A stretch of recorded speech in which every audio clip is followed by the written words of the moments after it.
Uma conversa franca e aberta. Polêmica. Promessas não cumpridas. Nossa prioridade aqui é Santa Casa, Casa Caminho, manter os convênios, porém aumentar. Até hoje não conseguiram ainda iniciar o trabalho dentro da prefeitura. Perseguição. Uma perseguição política. Pessoas lá direto lá de dentro da prefeitura começou a perseguir a Casa do Caminho, né? Nas redes sociais, críticas, ofensas e distorção dos fatos. Inclusive eu vi algumas postagens aí de funcionários do alto escalão e eu achei desnecessária, tá? Para não entrar em pormenores, desnecessário aquele tipo de comentário, colocando mais pulga atrás da orelha da comunidade e colocando em xeque o trabalho que é feito pelo hospital. Isso é irrelevante, essa discussão não está no processo, foram imóveis adquiridos ao longo do tempo. Não adianta assessores de gabinete do prefeito ficar criticando, falando que lá tem mais de 50 imóveis, sendo que 27 desses imóveis pertencem à própria instalação do hospital.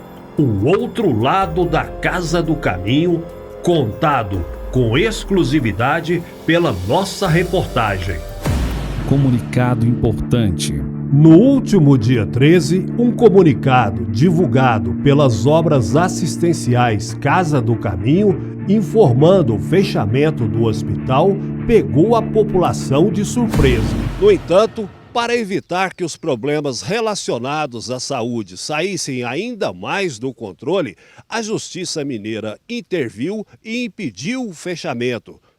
A medida também determinou o afastamento de toda a diretoria da instituição, transferindo para o município a responsabilidade e a obrigação de administrar o hospital, que hoje é responsável por 50% dos leitos clínicos da cidade, 30% de leitos de unidade de terapia intensiva, 40% de leitos cirúrgicos e 100% de longa permanência de toda a região de Araxá.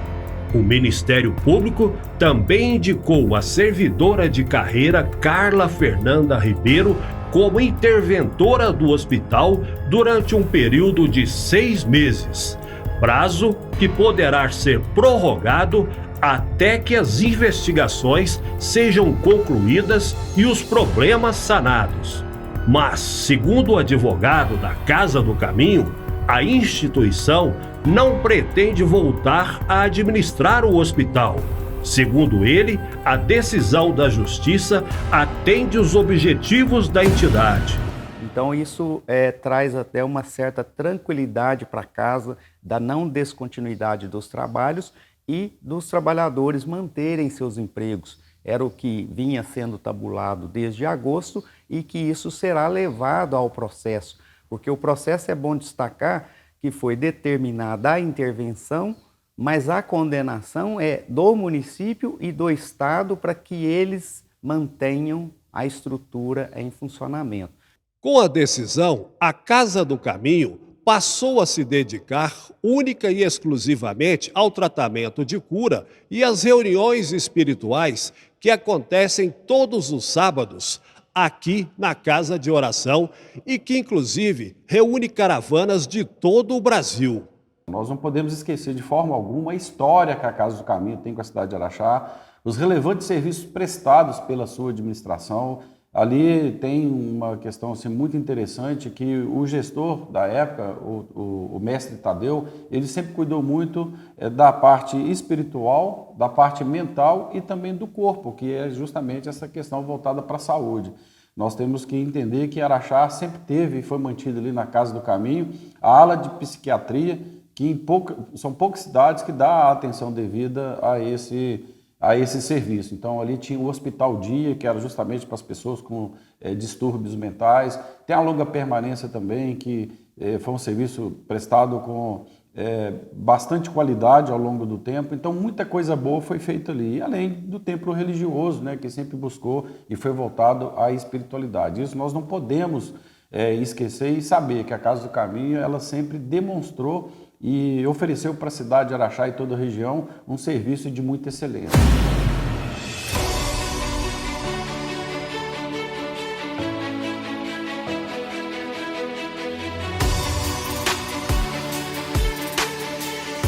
uma condição que eu desconhecia, que foi a condição de um acordado com o executivo, do executivo referenciar cirurgias eletivas para o hospital, ou seja, eles montaram uma estrutura, estão com a estrutura montada, hospital, enfermagem, paramento, estrutura, tecnologia, tudo, e a prefeitura não estava referenciando, pelo menos a quantidade de cirurgias eletivas para o hospital. E aí o que acontece? Se você não tem um produto, se você não está vendendo um produto, não entra receita, eles estavam acumulando mês a mês uma despesa, e aí chegou uma hora que, sinceramente, o oxigênio acabou, eles não estavam sem dinheiro para pagar as despesas básicas e chegou nesse desespero aí. Na verdade, colocaram o hospital na UTI, né? É o que nós vimos aí.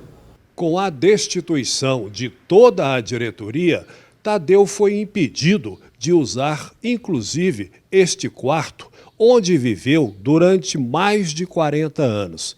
E aquela cama foi usada por ele ao longo desses anos, numa vida dedicada a servir o próximo.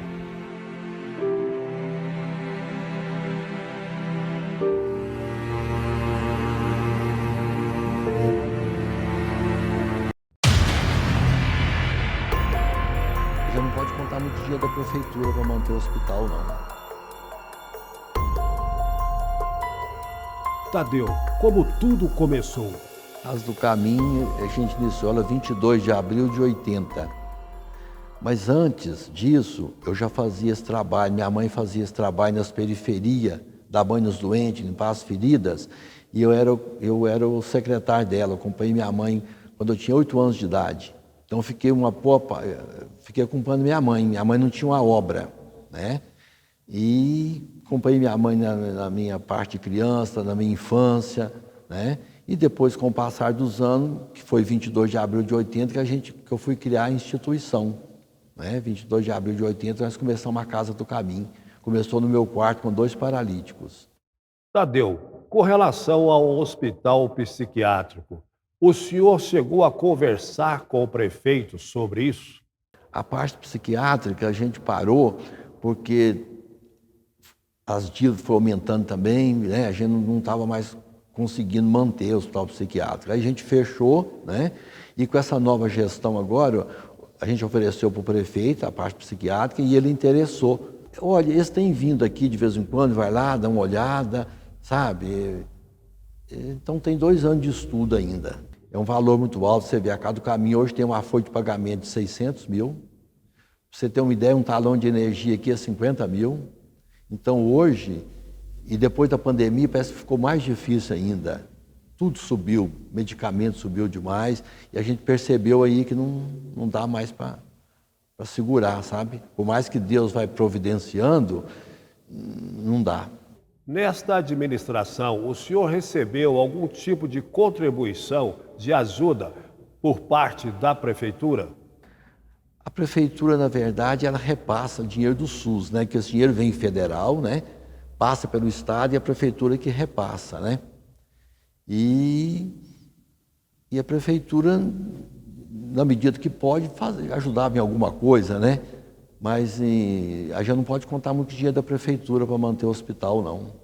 O que levou o senhor a divulgar aquele comunicado informando que o hospital seria fechado?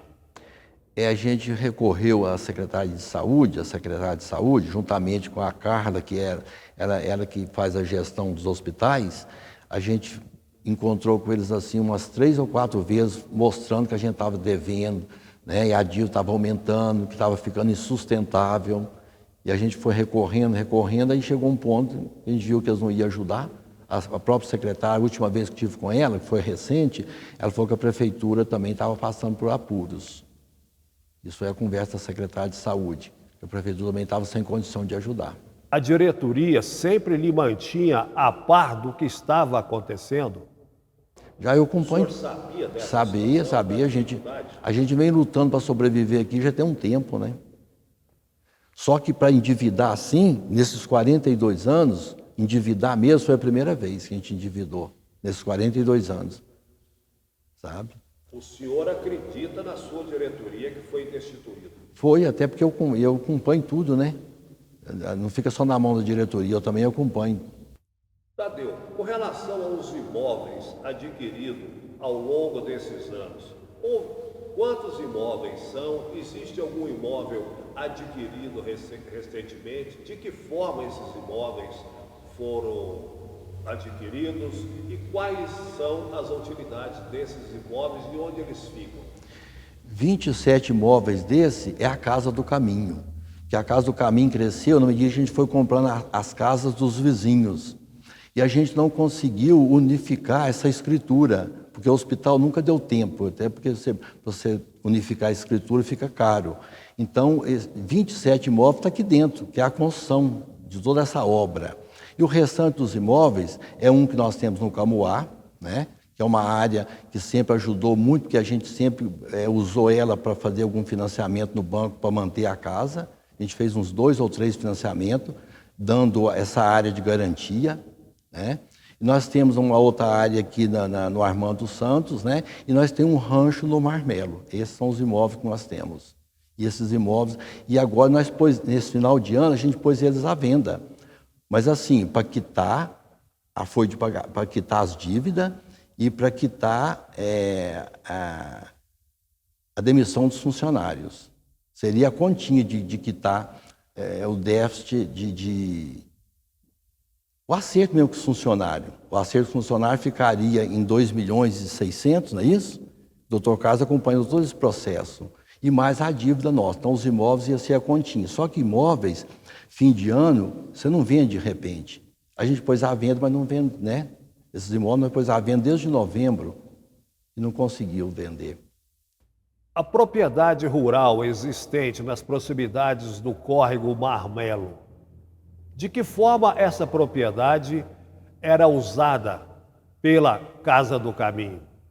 Lá a gente cultivava muita mandioca, muito verdura, jiló, quiabo, chuchu, essas coisas que é a casa. E o objetivo lá, nós ia fazer uma produção, nós ia fazer uma criação de tilápia para ajudar a casa. Tudo para abastecer? Tudo para casa, isso. Mas a gente não conseguiu montar esse projeto da tilápia porque não sobra, a casa não dá tempo, né? O hospital não dá tempo, né? Financeiramente, né? Existem muitos comentários desfavoráveis nas redes sociais. Como é que o senhor analisa isso? Expor a Casa do Caminho, né? O pessoal, por exemplo, expor os 50 e poucos terrenos sem saber o que estava acontecendo, que a maioria desses terrenos era a construção da casa, né? E aí virou uma perseguição mesmo. Eu vejo hoje como uma perseguição. O senhor perdoaria essas pessoas? Perdoo. Eu sou uma pessoa, Sérgio, eu não tenho vaidade, não, sabe? Eu não tenho vaidade, não tenho assim, sabe, essa coisa não. Né? Agora, vai ter que parar, né? Eu acho que perseguição também tem um limite, né? E a que o senhor atribui essa perseguição? Sinceramente, eu não sei, porque eu sou uma pessoa que vivo aqui dentro, né? E eu não falo mal de ninguém, nunca persegui ninguém. Aliás, só fizemos bem nesses 42 anos, né? Mais nada. As investigações, segundo o Ministério Público, elas continuam. O senhor não teme, em momento algum, que alguma coisa venha a respingar de forma negativa no trabalho desenvolvido pela diretoria que foi destituída? Não. O senhor está tranquilamente? Tranquilamente. Consciência tranquila. Tá? Até porque todo mundo que dedica essa casa, dedica de verdade. Casa do Caminho, para nós que dedica aqui, a Casa do Caminho é um filho que nós temos. Então é muita conversa, sabe? Muita conversa fiada, né? E a gente fica ouvindo aquilo ali e a gente fica triste com essas conversas fiadas, sabe? Isso que entristece a gente. Que mensagem o senhor gostaria de dar para as pessoas que estão nos assistindo agora? Eu gosto de dar uma mensagem sempre de amor, sabe? Eu falo o seguinte: quem ama, compreende. Quem compreende, trabalha por um mundo melhor. É o que a Casa do Caminho fez nesses 42 anos.